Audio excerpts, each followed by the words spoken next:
때문에 이 아이들은 또 어떻게 들으며 어른들도 그렇고 뭐 예배 벌써 분위기를 봐도 여러분 너무 다양하기 때문에 그냥 들리는 대로 들으시고 또 마음에 집중해서 그 한두 문장으로 아마 은혜를 입지 않을까 싶습니다. 오늘 예배 기원의 말씀으로 시편 133편을 낭독하였는데요. 한번 자막을 띄워줘 보시면 이 말씀을 여러분 어떻게 이해하시는지 시편 133편입니다. 자막 1절을 한번 올려주시면 좋겠습니다. 같이 읽을까요? 보라 형제가 연합하여. 자, 이게 시편 133편은 순례자의 노래라고 하여서 예루살렘의 절기를 지키러 올라갈 때 부르는 노래예요. 그래서 표제가 그렇게 붙어 있는데 이 노래는 이렇게 말하는 거예요. 절기를 지키러 올라가는 형제들이 예루살렘에 모였을 때 그때 너무너무 그 함께 모인 자리가 선하고 아름답고 기쁘다는 거예요. 우리가 생각할 때 함께 모여 있으면 선하고 아름답고 기쁘고 즐겁고 막 행복하고 그런 것만 혹시 있나요? 아니면 모여 있으면 싸우고 모여 있으면 말도 안 하고 모여 있으면 자기 하고 싶은 걸 하고. 여러분 경험적으로 오래 떨어져 있던 사람들이 함께 이렇게 모이면 막 수다를 떨고 더 즐거워하나요? 아니면 말 한마디 잘못하면 오해가 생기고 막 싸우게 되고 어느 쪽이세요? 그러니까 이 순례자들은 성전에 올라가서 하나가 되는 것, 연합하는 것이 너무 기쁘고 즐겁고 선한 일이라고 그들이 노래를 하고 있어요. 그러나 실제 우리의 모습을 보면 어떤 모습일까 하는 것이지요. 우리 모두는 다 마음속에 오늘 설교 제목처럼 믿음의 가정 그러면 머릿속에 그리는 게 다 달라요. 아빠가 생각하는 믿음의 가정, 엄마가 생각하는 믿음의 가정, 자녀들이 생각하는 믿음의 가정 한번 머릿속에 그려보실래요? 저는 이런 생각을 하거든요. 명절이 되면 아이들이 와가지고 내 옆에 붙어서 뭐라고 얘기하면서 막 아빠하고 뭐 말을 걸어줄 거야. 한 놈도 그러지 않습니다. 전부 다 자기가 하고 싶은 걸 다 합니다. 그리고 벌써 오기 전에 자기들의 스케줄이 다 짜여져 있어가지고 누구하고 영화를 볼 것이 뭐 할 것이 다 있어요. 그래서 아빠하고 만나서 뭐 할 거 없나 그러면 없는데요. 왜 이제 그걸 얘기하십니까? 3일 전에는 얘기를 해 주셔야죠. 뭐 이런 식의 대화가 막 오가요. 이러다 보면 서로 이제 마음이 삐지는 거죠. 그러니까 참 여러분 다 생각하는 게 다 달라요. 믿음의 가정이라는 단어를 탁 떠올리면 누군가는 아침에 일어나서 성경을 딱 펴서 다 식탁에 둘러앉아서 밥 먹기 전에 예배를 하는 것, 이 생각하는데 아니 늘 하던 예배를 왜 명절날 또 합니까? 그냥 맛있게 음식을 만들어 먹고 쉬면 되지. 생각들이 다 다르거든요. 어쩌면 이 구절은 이렇게 읽어야 할지도 몰라요. 다시 한번 띄워주시면 이 보라 형제가 연합하여 동거하며 어찌 그리 선하고 아름다운고 하는 이 구절을 그냥 이렇게 읽어야 할지도 몰라요. 형제가 연합하여 동거함이 어찌 그리 불편한지요.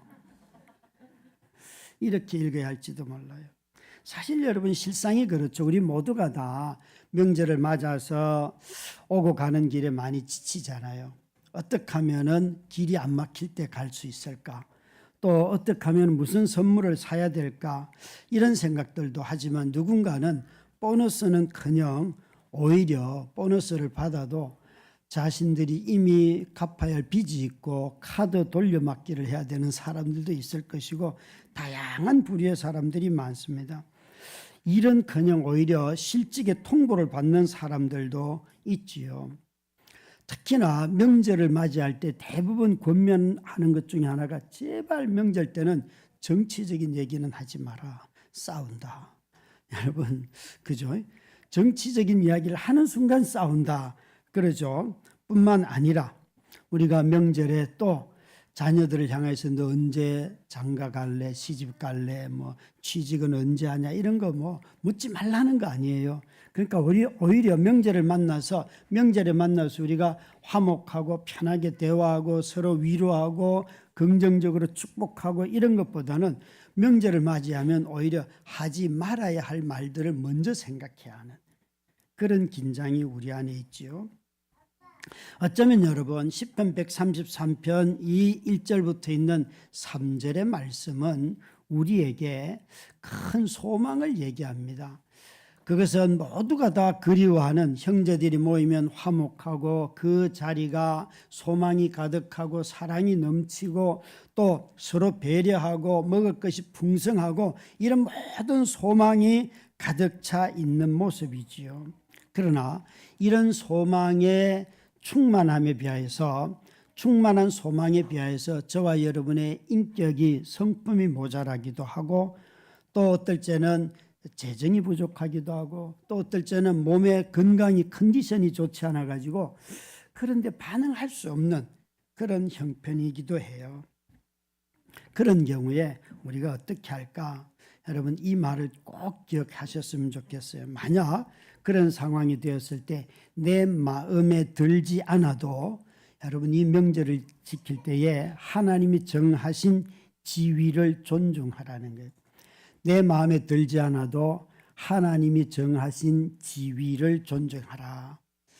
이게 왜 이 말을 하는가 하면 우리는 사실 부모의 권위에 대해서 존중하고 형제 자매를 배려하고 이 모든 것들을 생각할 때에 무엇부터 생각하는가 하면 저 말이 옳은가, 저 말이 합리적인가 이 생각을 많이 하다 보니까 그 말을 하는 그분이 하나님이 원래 정해주신 지위에 대해서는 전혀 생각하지를 않아요. 한번 여러분도 가만히 한번 생각을 해 보십시오. 동의되는 말씀에만 내가 인정한다면 만약 우리는 별로 만날 사람이 없을 것 같습니다. 내가 동의되는 그 일에만 얘기를 한다면 그분을 만날 이유가 그렇게 많지 않을 것이에요. 우리 모두는 다 이 하나님께서 우리 부모님들이나 어른들이나 형제 자매들이 만났을 때에 그것이 부모로서 갖는 지위가 있고 형제 자매들 안에는 서로 사랑하라는 계명이 있고 하기 때문에 이 말씀들을 먼저 생각하셔야 한다는 말이지요. 여러분, 저와 여러분이 하나님께서 원하시는 영적인 공동체를 이루어야 되는데 그것은 우리가 생각하는 정서적으로도 친밀하고 대화를 하면 잘 통하고 그러면 참 좋을 터인데 그렇지 않지요. 그렇지만 삼위 하나님이 믿든지 안 믿든지 간에 가정에 속하게 하고 한 사회에 속하게 하고 서로 간에 만나서 가정을 이루도록 하고 하는 이 모든 것을 통하여서 우리 하나님이 꿈꾸시는 삶이 있는데 바로 오늘 읽었던 형제가 연합하여 동감이 어찌 그리 선하고 아름다운고 하는 이 구절처럼 저와 여러분이 비록 생각이 다르고 믿음이 다르고 고백이 다 달라도 먼저는 형제 자매들 안에 주신 지위들을 잘 기억을 하고 그 연합하는 일에 힘을 쓰시기를 바랍니다. 누군가 이야기를 하면 그래도 귀를 기울여 들어주시라는 것입니다. 그것이 바로 예배이고 그것이 바로 사랑이라는 것이에요. 누군가 이야기를 들을 때에 옳은가, 나한테 맞는가, 유익한가 이렇게 대화를 하기 시작하면 명절에는 그렇게 대화할 일이 없다 그런 생각이 듭니다. 그래서 하나님이 그분에게 주신 지위가 무엇인가 하는 것을 먼저 기억하고 그 말씀에 순종하는 것이죠. 그런 점에서 우리가 다 부모의 권위를 존경해야 될 이유가 거기에 있습니다. 이번 명절에 소개하고 싶은 인물은 갈렙입니다. 갈렙은 이스라엘의 인물들 중에서 칭송하는 인물들 하면 아브라함, 요셉, 모세, 다윗, 솔로몬 이런 인물들을 많이 칭송하는데 거의 동급으로 이스라엘 사람들이 칭송하는 인물입니다. 사실 성경에는 여러분 한 인물이 행하였던 어떤 특정한 사건들은 기록이 되어 있지만 그 사람이 가정생활을 어떻게 했다 이런 거는 기록이 되어 있지 않아요. 뭐 아브라함도 듬성듬성 그가 한 행동들이 기록이 되어 있는 것이지 그가 그의 삶 전체의 가정에서는 어떻게 하였더라 이런 걸 기록한 것은 성경이 아니에요. 그래서 성경에는 그 사람이 좋은 뜻으로 언급만 돼 있어도 영원히 칭송 듣는 사람이 돼요. 그 인물은 아주 신화적으로 그가 어떻게 살았는지보다 그 한 사건을 통하여서 그 사람은 삶 전체가 다 인정받는 경향이 있잖아요. 그죠? 그런 것을 감안하여서 우리가 성경을 읽어야 한다는 것이에요. 성경에 나오는 모든 인물들은 다 칭찬을 듣는 경향이 있지만 예수님 이외에는 어느 누구도 온전하고 완전하게 산 사람은 아무도 없잖아요. 그래서 모두가 다 우리는 사실 우리와 비슷하게 살았을 거라고 추측을 할 수는 있습니다. 기록된 사건 밖에는 우리가 잘 모름에도 불구하고 그 사람은 이렇게 살았을 것이야 라고 모든 것을 생각하게 하지요. 야고보서 5장 17절에 보면 우리에게 위로가 되는 구절이 여기 있습니다. 읽습니다. 엘리야는 간절히 기도한즉 3년 6개월 동안 땅에 비가 오지 아니하고. 여기에 보시면 엘리야는 우리와 성정이 같은 사람이로되, 참 엘리야도 이스라엘의 인물 중에서 칭송 듣는 인물인데 성격이 저와 여러분과 같았다. 엘리야도 여러분 화도 잘 내고요, 낙심도 잘해요. 큰 일을 하고 크게 낙심하고 삐지고 그런다고요.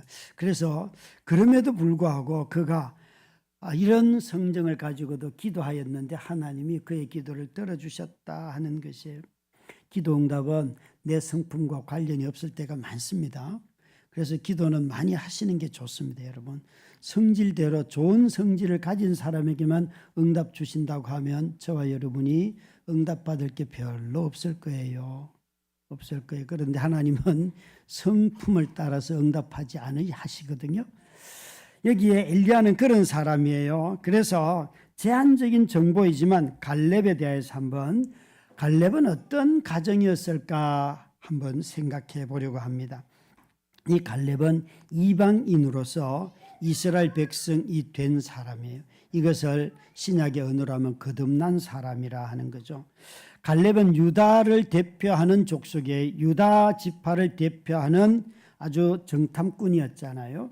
그래서 이 사람은 유다를 대표했는데 놀랍게도 그가 유다 지파에 편입된 것을 보면 애굽에서부터예요. 애굽에서 이방인이었는데도 불구하고 그가 유다 지파에 속하였고 나중에 유다 지파를 대표하는 사람이 되었습니다.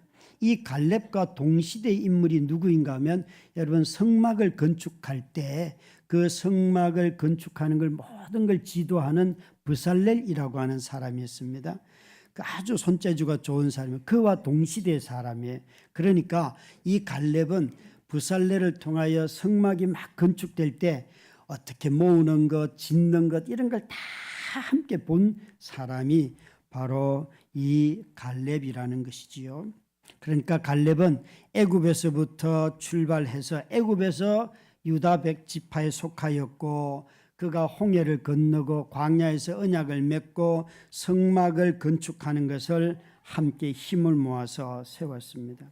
그래서 이 사람은 원래 출신이 그나스라고 하는 이방인인데 이 이방인이 어떻게 유다 지파의 대표가 되었을까 하는 것은 더 이상 알 수는 없지만 어쨌든 그의 출신은 이방인이었다는 것이에요. 그런데 나중에 12명의 정탐꾼을 뽑을 때 보면 유다 지파를 대표하는 정탐꾼으로서 그가 발탁이 돼서 가게 돼요. 그러니까 여러분 이방인이었는데 그가 이 유다 지파에 속하여서 유다 지파의 대표가 된다는 것은 그가 얼마나 그 지파를 위해서 헌신하고 충성스럽게 살았는지를 우리는 알 수가 있지요.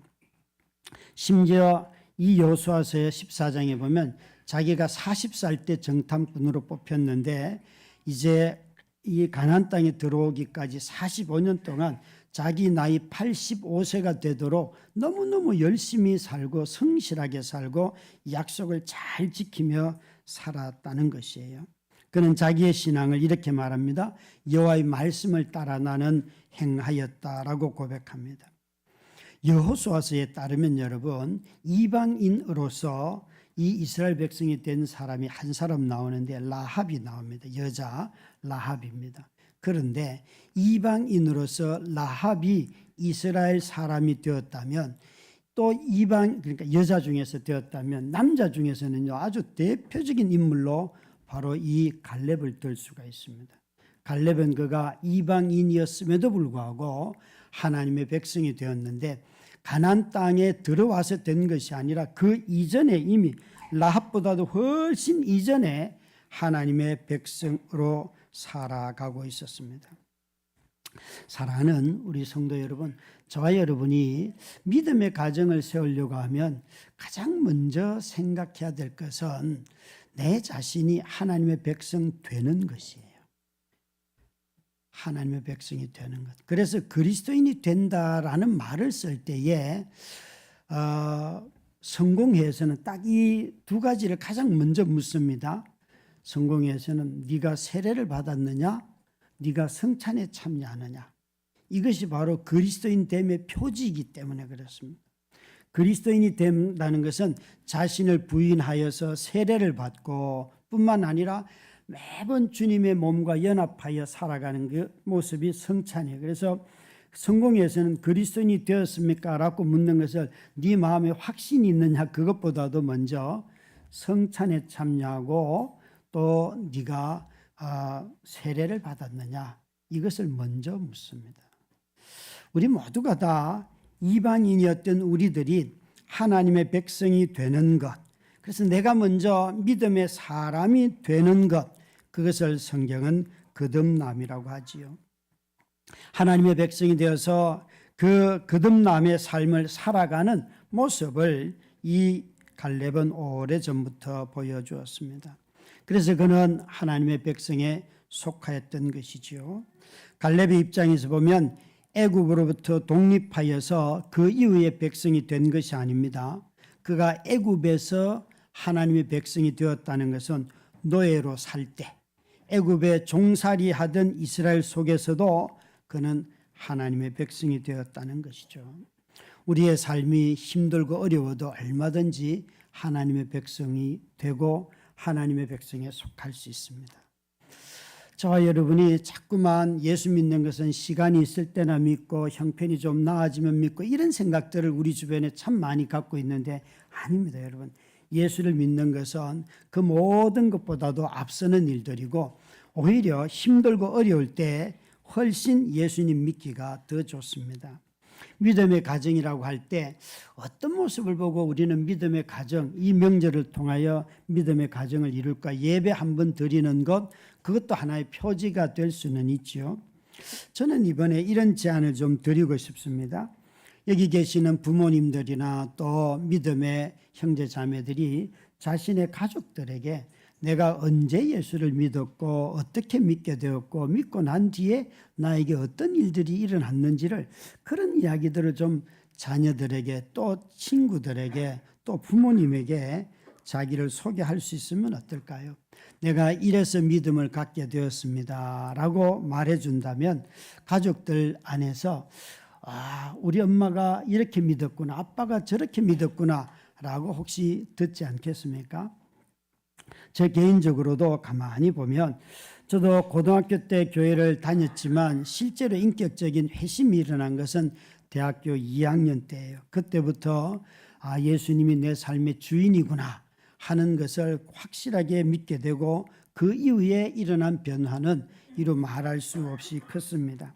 여러분, 질문을 통하여서 대화를 통하여서 자녀들이 믿는 자녀이면 어리더라도 너는 무엇을 믿는지 한번 물어봐 주시고 또 교회 가서 배우는 것이 무엇인지 한번 물어봐 주시면 아이들도 자신의 언어로 자기가 믿는 바를 분명히 고백할 것입니다.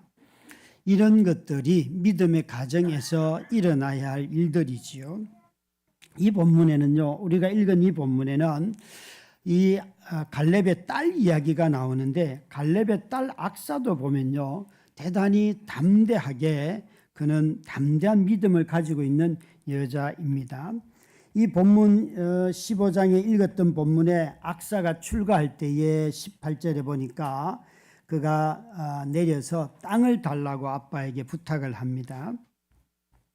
그런데 여기에 여러분 이 갈렙이 자기 딸을 결혼시키는 장면은 되게 충격적이에요. 오늘날 사람들의 눈으로 보면 이런 아빠 엄마는 결코 좋아하지 않습니다.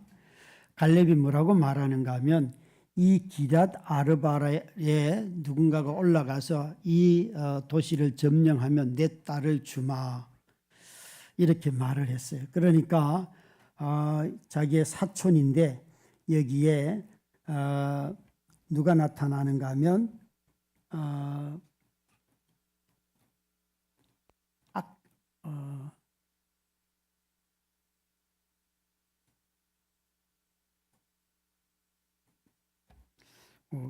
온니엘, 온니엘이라고 하는 자기 사촌이 나타나서 도시에 올라가서 점령을 했습니다. 그러니까 이 온니엘이 점령을 하였는데, 여러분 정말 이런 부모가 있다면 너무 충격적이지 않아요? 아마 현대인의 눈으로 보면 이건 도저히 받아들이지 못하는데, 고대에는 죄송하지만 여자가 전쟁의 전리품이기도 합니다. 보상금이기도 합니다. 그래서 옛날에는, 지금도 그런 문화를 가진 나라들이 있지만, 결혼을 할 때 지참금이라는 게 있잖아요. 그것이 가재 도구일 수도 있고 짐승일 수도 있고 보석일 수도 있고 돈일 수도 있고 사람일 수도 있습니다. 그 사람의 몸종. 그래서 여러분, 이런 것들이 문화적인 것이지 이것이 진리는 아니에요. 그런데 15장 16절에 보면 갈렙이 말하기를 기럇 세벨을 쳐서 그것을 점령하는 자에게는 내가 내 딸 악사를 아내로 주리라 라고 말하였습니다. 고대 사회에서 여성은 승리자에게 주는 선물이었습니다. 조금 긍정적으로 말한다면 갈렙은 하나님의 약속을 이루기 위하여서 자신의 딸을 걸고서라도 이 약속이 성취되는 것을 나는 보고 싶다, 그렇게 조금 긍정적으로 말할 수는 있겠지요. 그러나 현대인의 눈으로서는 도저히 받아들이기 어렵습니다. 그런데 이 본문에는 이 번역본에 따라서 누가 이 밭을 달라고 하는지가 이제 달라지는데, 그래서 출가하는 딸이 여기 보면 밭을 달라고 하거든요. 18절에 보면 악사가 출가할 때 딸 이름이 악사예요. 아버지에게 밭을 구하자라고 하고서는 말해서 내립니다. 그런데 다른 번역본을 보면요, 이렇게 되어 있는 번역본들이 있습니다. 특별히 공동 번역을 보면 이것은 다른 사본들을 가지고 이렇게 해석을 했습니다. 신부가 시집으로 갈 때가 되어, 여기 신부는 이제 악사지요. 악사가 시집 갈 때가 되어 신랑은 신부를 시켜, 신랑은 누군가 하면 온니엘이에요. 온니엘은 자기 아내들 악사를 시켜서 아버지에게 밭을 달라고 하였다. 여기 밭을 달라고 시킨 사람이 누구인가 하면 남편 될 사람이에요. 그런데 놀랍게도 19절에는 보면 이 밭을 달라고 시킨 남편의 요청을 바꾸어서 이 악사는 무엇을 달라고 말하는가 하면 우물을 달라는 거예요. 우물을. 그러니까 이게 이제 번역본들에 따라서 다른 건데, 이 악사는 남편이 밭을 달라고 자기한테 아버지에게 부탁하라고 시켰을 때에 밭보다도 그 밭을 달라는 것에 더하여서 우물을 주십시오. 왠가 하면 그들이 살러가는 지역은 이 남방 쪽에 네게브라고 하는 일종의 광야라고 우리 성경에는 자주 번역이 되는데, 그곳으로 살러가기 때문에 그곳에 살려고 하면 우물이 필요합니다 라고 이 딸 악사가 요청을 하는 거예요. 참 재밌는 거죠. 여러분, 성경을 읽다 보면 여호수아서 14장에 여호수아에게 갈렙이 나와서 뭘 달라고 해요? 이 땅 헤브론을 주십시오라고 요청을 했어요. 그런데 그 딸도 나와서 시집가면서 아버지한테 저 우물을 달라는 거예요. 여러분, 갈렙이 여호수아에게 요청하는 것을 보았고, 그것을 본 딸 악사가 자기가 사는데 꼭 필요한 우물을 아빠한테 달라는 거예요. 여러분, 이런 것은 정말 부모한테 배우면 너무 좋겠어요. 부모로부터 기도하는 법을 배우고 담대한 기도를 배우고 또 누가 뭘 달라고 하여도 그것보다 더하여서 정말 자신의 삶에 꼭 필요한 것을 달라고 얘기할 줄 아는 이런 믿음을 가진 악사. 사랑하는 우리 성도 여러분, 저와 여러분이 우리의 삶을 보면서 아이들이 우리의 성품은 뭐 안 가르쳐도 잘 담더라고요. 그죠? 저도 세 자녀를 보면 각각 저를 닮는 모양이 다 달라요. 제 모든 장점만 다 닮으면 얼마나 그래도 좋겠는데 못된 것도 다 닮고 있어요. 그래서 보면 세 명을 다 합쳐놓으면 저의 못된 것도 보이고 좋은 것도 보이고 그래요. 그런데 사실 자녀들이 여러분 이런 부모의 어떤 여호수아에게 갈렙이 요청하는 것처럼 담대하게 요청했던 것처럼 자녀들도 하나님에게 자신의 믿음을 가지고 요청하는 이런 것을 보신 적 있으십니까? 우리의 믿음의 삶을 살아가면서 믿음의 가정에서 이런 유산들이 그냥 문화적으로 말고 자신이 이제 아버지로부터 독립해 가면서 가장 먼저 구한 것이 남편은 밭을 달라고 해라 그러는데 아내 되는 딸은 우물이 먼저입니다. 우물이 있어야 밭이 필요하고 밭을 쓸 수가 있습니다. 이런 거잖아요. 물이 없이는 이스라엘은 살 수도 없고 농사를 지을 수도 없습니다. 그런데 이 악사가 그것을 아버지에게 요청하여서 샘물을 내게 주소서 하며 아버지가 이 물을 다 주었다는 것이에요. 여러분, 이 믿음의 가정이라고 할 때에 우리가 주의를 지키고 11조를 드리고 또 감사를 하고 모든 것이 있지만 사람들이 다른 모든 것 안 믿는 사람들도 다 서로 화목하고 배려하고 이런 건 다 똑같은데 믿음의 가정들에 있어서 하나의 표징으로 한다면 그것은 여호와를 경외하는 모습이잖아요. 그죠? 하나님을 먼저 생각하고 하나님께 간구하는 모습들. 그것이 가정에서 이루어지고 그 자녀들이 배우는 거지요. 여러분, 자녀들이 이런 부모가 기도로 사는 것을 보고 듣고 배운다면 자녀들의 인생에 가장 큰 보호자를 여러분들이 이미 소개한 것입니다. 그 아이들의 생애에도 이 보호자이신 여호와로 말미암아 자신들이 필요한 것을 구할 때 담대히 구할 수 있고 또 자신이 이런 요청을 받아도 그것보다 더 중요한 것이 무엇인지를 깨닫고 또 담대하게 요청하는 그런 이 악사의 모습을 우리는 볼 수가 있는 것입니다. 이 악사와 비슷한 인물이 사사기에 보면 한 사람 나옵니다. 입다의 딸입니다. 입다라고 하는 사람도 자신이 얼마나 전쟁에서 이기고 싶었던지 이번에 가서 싸워서 이기고 돌아오면 나를 맞이하는 첫 번째 사람을 하나님께 바치겠습니다. 그렇게 성급한 서원을 하였어요.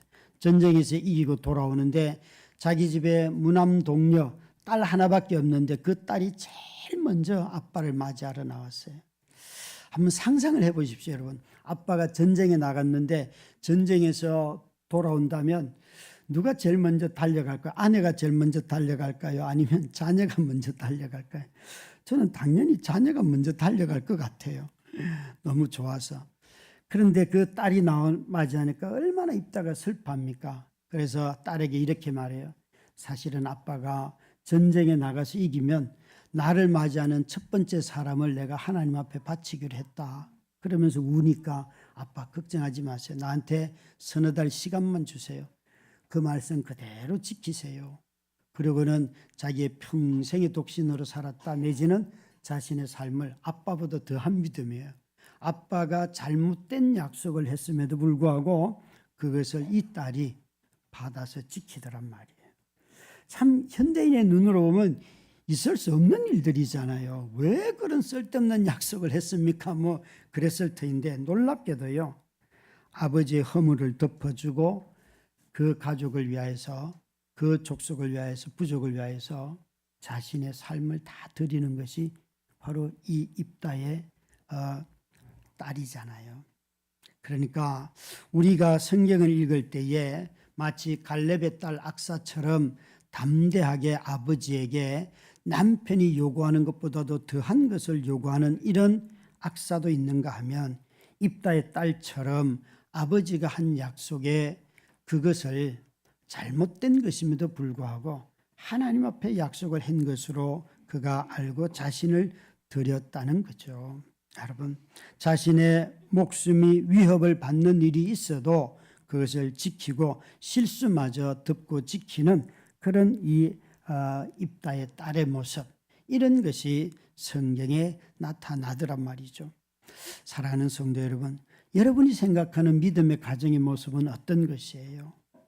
우리 모두는 다 믿음의 가정의 모습은 그림이 다 다를 것이라고 말씀을 드렸습니다. 그러나 이번 명절에는 한번 믿음의 가정이 정말 어떤 모습인지 다시 한번 그려보시고 서로 이야기도 해보시고 자신이 어떻게 믿었고 어떤 삶을 지금까지 살아왔는지를 서로 좀 이야기하면서 하나님이 내 인생과 우리 가정을 이렇게 이끌어 주셨다는 것을 이야기하고 또 때로는 서로의 허물도 잘 덮어주는 저와 여러분 다 되시기를 주의 이름으로 축원합니다.